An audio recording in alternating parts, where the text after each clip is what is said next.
বাংলাদেশের সব মানুষের নাম বদলাতে পারে,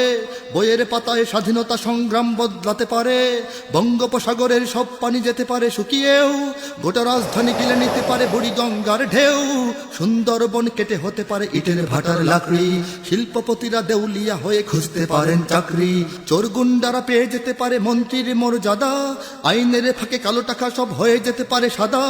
অনেকেই বলে এই দেশ নাকি হুজুগে জাতির দেশ, দফায় দফায় বদলায় এর রংঢং পরিবেশ, তাই বলে ইসলাম তো এদেশে হুজুগে হবে না শেষ, হুজুগে হবে না শেষ। ইসলাম এ মাটির পরতে পরতে জনপদে ঘরে ঘরে, ইসলাম এ জাতির 90% মানুষের অন্তরে, ইসলাম নিয়ে কেউ ছিনিমিনি খেলে এমন শক্তি নেই, আর কিছু থাক না থাক এদেশে ইসলাম থাকবে, সবকিছু বদলে যাক এদেশে ইসলাম থাকবে, আর কিছু থাক না থাক এদেশে ইসলাম থাকবে, সবকিছু বদলে যাক এদেশে ইসলাম থাকবে।